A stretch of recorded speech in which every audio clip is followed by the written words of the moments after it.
সুপ্রিয় দর্শক, আসসালামু আলাইকুম। বাংলাদেশে গণ অভ্যুত্থান পরবর্তী সময়ে মনে করা হচ্ছিল যে ছাত্রদের যে রাজনৈতিক দল আসবে, এই রাজনৈতিক দল জনগণের প্রত্যাশা পূরণ করতে পারবে। কিন্তু দিন যতই যাচ্ছে সেই প্রত্যাশা পূরণের থেকে বহু দূরে, যোজন যোজন দূরে কিন্তু এই ছাত্ররা চলে যাচ্ছে। কেন চলে যাচ্ছে? মূল কারণটা কি? মূল কারণ নেতৃত্ব। অর্থাৎ যে কোনো রাজনৈতিক দল, সামাজিক সংগঠন কিংবা যে কোনো অফিস আদালতের কথাই বলবো, ছোট একটি জায়গায় পরিবারের কথাই যদি ধরি, পরিবারের কর্তা যদি যোগ্যতা সম্পন্ন হয়, তার নেতৃত্ব যদি পরিবারের তিনি প্রাধান্য বিস্তার করতে পারে, সেই পরিবারটা কিন্তু ভালো চলে। একইভাবে অফিসেও সেটি, যে ব্যবসা প্রতিষ্ঠানের কর্ণধার ব্যবসা প্রতিষ্ঠানটাকে ভালোভাবে চালাতে পারে, তার দক্ষতা, যোগ্যতা, দূরদর্শিতা, সেগুলো যদি সত্যি সত্যি কার্যকর হয়, সেক্ষেত্রে কিন্তু ওই ব্যবসাটা কিন্তু প্রসারিত হয়। দেশে না, শুধু আন্তর্জাতিক অঙ্গনেও সেই ব্যবসাটা অনেক ক্ষেত্রেই সেই সফলতা হিসেবে দেখা যায়। রাজনীতির ক্ষেত্রে কেন এর ব্যতিক্রম হবে? কখনোই ব্যতিক্রম নয়। রাজনীতির ক্ষেত্রে কিন্তু বিষয়টা আরো বেশি সেন্সিটিভ। যেই রাজনৈতিক দলে ক্যারিসমাটিক কিংবা এরকম যোগ্যতা সম্পন্ন গুণী নেতৃত্ব থাকে, সাহসী নেতৃত্ব থাকে, দূরদৃষ্টি সম্পন্ন নেতৃত্ব থাকে, সে রাজনৈতিক দল কিন্তু তরতর করে উপরে উঠে যায়। এনসিপির ক্ষেত্রে যেটি মূল সমস্যা হয়েছে, যৌথ নেতৃত্ব। এখানে বলা হচ্ছে নাহিদ ইসলাম তিনি মূল নেতা, প্রধান তিনি, আহ্বায়ক তিনি, কিন্তু নাহিদ ইসলামের কথায় কি এনসিপি চলছে? সেখানে কি আক্তারের কোনো ভূমিকা নেই? আক্তারের যদি ভূমিকা থাকে, তাহলে অন্যান্য আরো যারা যারা আছে তাদের কি ভূমিকা নেই? প্রত্যেকের কিন্তু ভূমিকা আছে। বলা হচ্ছে সমন্বয়ক, সহ সমন্বয়ক, নানা ধরনের কিছু বিভক্তি করা হয়েছে।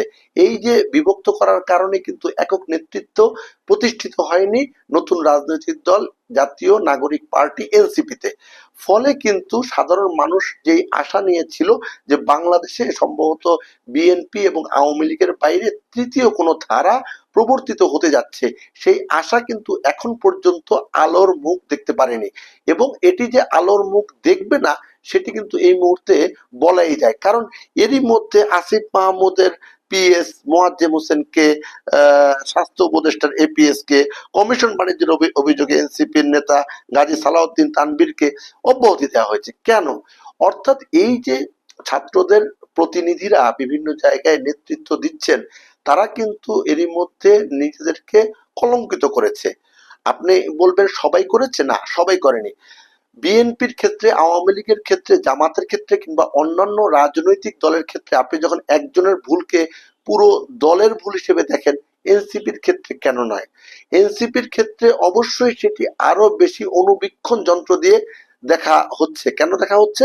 কারণ হচ্ছে এটি ছাত্রদের দল, এটি বৈষম্য বিরোধীদের দল, এটি কি বলবো, গণ অভ্যুত্থানের পরবর্তী এমন একটি রাজনৈতিক দল যেটি মানুষের আশা আকাঙ্ক্ষা পূরণ করতে পারবে বলে এনসিপি আশ্বস্ত করেছিল।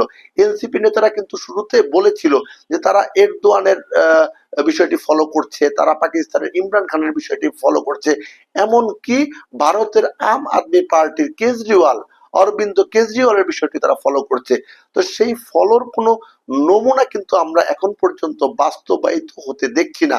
উল্টো যেটি দেখছি, নিজেদের মধ্যে নানা ধরনের কাদা ছোড়াছড়ি চলছে। এবং এই দলটি অনেকটা ফেসবুক সহ সোশ্যাল মিডিয়া কেন্দ্রিক দল হয়েছে। যে কোনো কিছু হলে ওর বিরুদ্ধে ফেসবুকে, ও তার বিরুদ্ধে সোশ্যাল মিডিয়ায় বিভিন্ন জায়গায় নানা ধরনের কথা বলছে, যেটি সাধারণ মানুষ কিন্তু ভালোভাবে নিচ্ছে না। বাংলাদেশ সহ এই উপমহাদেশের রাজনীতির যে বর্তমান ইতিহাস, সেটি হচ্ছে পারিবারিক রাজনীতি। বলা হচ্ছে যে ভারতে, পাকিস্তানে কিংবা বাংলাদেশে পারিবারিক রাজনীতির একটা ঐতিহ্য কিন্তু তৈরি হয়ে গেছে।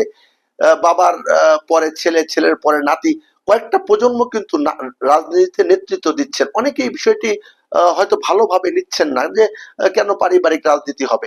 পারিবারিক রাজনীতির বাইরে আপনারা যদি কোনো নতুন নেতৃত্ব কিংবা নতুন রাজনীতি কথা বলবেন, সেটি তো আপনাদের আশার আলো দেখাতে হবে। সেই আলো তো মানুষ দেখতে পাচ্ছে না। আর আরেকটা বিষয় হচ্ছে, আপনারা তো এখন তরুণ, কেউ খুব সাম্প্রতিক সময় বিয়ে করেছেন, কেউ এখন পর্যন্ত বিয়েই করেননি। তা আপনারা বিয়ে করছেন বা করবেন, এমন একটা অবস্থা, আপনাদের সন্তান হবে, সন্তান বড় হতে এখনো 25-30 বছর। 30 বছর পরে বোঝা যাবে যে এনসিপি কি দলীয় রাজনীতি করছে নাকি করছে না। 30 বছর আগে কিন্তু এনসিপির ব্যাপারে এই মন্তব্যটি করা যাবে না। সুতরাং এনসিপির যে সমস্ত নেতারা বলছেন পারিবারিক রাজনীতির বিরুদ্ধে, আপনাদের জন্য তো আসলে অপেক্ষা করতে হবে 30 বছর। 30 বছর পরে বোঝা যাবে নাহিদ ইসলামের ছেলে কি রাজনীতিতে আসে কিনা, আসিফ মাহমুদ সজীব ভুঁইয়ার ছেলে কি রাজনীতিতে আসে কিনা। তো এগুলো তো এখন বলার সময় না, এখন বলার সময় হচ্ছে নীতি নৈতিকতার প্রশ্নে।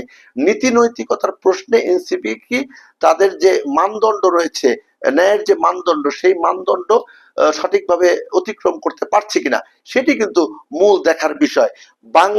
বাঙালি জাতীয়তাবাদ, বাংলাদেশি জাতীয়তাবাদ, ধর্মভিত্তিক দল এবং মার্ক্সবাদ বা বামপন্থী, এই 4টি ধারায় কিন্তু এই মুহূর্তে বাংলাদেশের রাজনীতিটা প্রবাহিত হচ্ছে। যদি আমরা বাঙালি জাতীয়তাবাদের কথা বলি, সেক্ষেত্রে এই বাঙালি জাতীয়তাবাদের মূল ধারক বাহক নেতৃত্বে আওয়ামী লীগ, এবং আওয়ামী লীগের এই মুহূর্তে কি পরিণতি হয়েছে জুলাই আগস্ট বিপ্লবের পর, সেটি আমরা সবাই জানি। বিগত দিনে আওয়ামী লীগের যে ভূমিকা, সেটাও আমরা জানি। এবং 71 পরবর্তী সময় যে আওয়ামী লীগের ভূমিকা, 73 74 পর্যন্ত, 75 পর্যন্ত, সেই ভূমিকার কথাও জানি। সেটি ইতিহাস বলে দেবে আওয়ামী লীগ ভুল করেছে না সঠিক করেছে। তবে এই যে বাঙালি জাতীয়তাবাদের তত্ত্ব, এই তত্ত্বের ধারক বাহক কিন্তু আওয়ামী লীগ। এটি কিন্তু মুক্তিযুদ্ধের আগের থেকেই তাদের এই বিষয়টি চলে আসছে, রাজনৈতিক যে ধ্যান ধারণা। মুক্তিযুদ্ধ পরবর্তী শহীদ রাষ্ট্রপতি জিয়াউর রহমানের নেতৃত্বে বাংলাদেশি জাতীয়তাবাদের কিন্তু প্রবর্তন হয়েছে, এবং এই বাংলাদেশি জাতীয়তাবাদ এতটাই সমাদৃত হয়েছে, এখানে বামপন্থী, ডানপন্থী, ইসলামপন্থী, মধ্যপন্থী, সব পন্থী মানুষের একটা মিলন মেলা হয়েছে এই বাংলাদেশি জাতীয়তাবাদের মধ্যে। যারা শুধু এই এই ভূখণ্ডের মধ্যে যারা বাংলাদেশি, এখানে ক্ষুদ্র নৃগোষ্ঠী থাকতে পারে, হিন্দু থাকতে পারে, মুসলিম থাকতে পারে, বৌদ্ধ থাকতে পারে, খ্রিস্টান থাকতে পারে, অর্থাৎ বাংলাদেশে যারা রয়েছে এই ভূখণ্ডের মধ্যে সবাই বাংলাদেশি। ফলে বাংলাদেশি জাতীয়তাবাদের এই তত্ত্বটি খুব বেশি জনপ্রিয়তা পায়।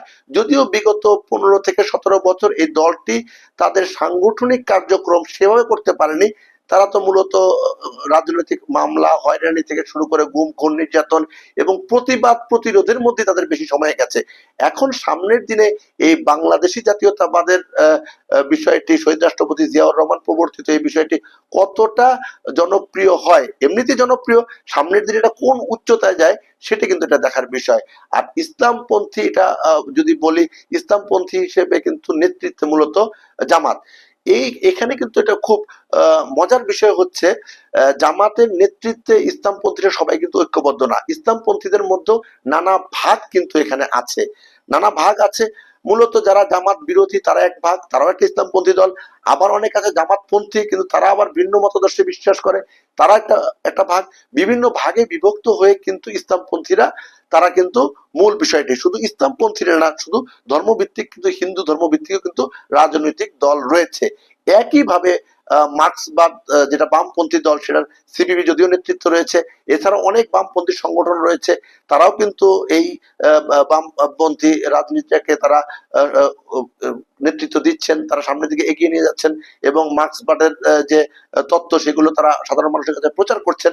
এই যে ধর্মভিত্তিক দল, মার্ক্সবাদ, বামপন্থী দল, জাতীয়তা, বাংলাদেশি জাতীয়তাবাদ, বাঙালি জাতীয়তাবাদ, এর মাঝে নতুন করে আবার যখন এনসিপি আসবে, তারা আসলে কোন বাদের তারা প্রবর্তন করবেন? তারা কি এই 4 ক্যাটাগরির কোন ক্যাটাগরিতে পড়ে, নাকি তারা নতুন কোন তথ্য নিয়ে সাধারণ মানুষের কাছে আসছে? সেটি কিন্তু একটি বড় বিষয়। আমরা জানি মহাত্মা গান্ধী কিংবা জওহরলাল নেহেরু, তাদের কারণে কংগ্রেস এখন পর্যন্ত টিকে আছে এবং ভালো অবস্থায় কিন্তু ভারতে আছে। একইভাবে মোহাম্মদ আলী জিন্নাহ সাহেবের কারণে কিন্তু পাকিস্তানে মুসলিম লীগ এখন কিন্তু ভালো অবস্থান নিয়ে আছে। তো সুতরাং নেতৃত্ব একটা বড় বিষয়। মূল কথাটি হচ্ছে এনসিপির মূল নেতৃত্বে আসলে কার এবং তারা কোন আদর্শকে ফলো করে, এটি কিন্তু সাধারণ মানুষ জানতে চায়। পারস্পরিক যেই বিদ্বেষ, এগুলো বাদ দিয়ে সাধারণ মানুষের কল্যাণে নিশ্চয়ই এনসিপি সহ সব রাজনৈতিক দল এক হয়ে কাজ করবে, এমন প্রত্যাশা নিশ্চয়ই আমরা করতেই পারি। সবাই ভালো থাকবেন, সুস্থ থাকবেন। আল্লাহ হাফেজ।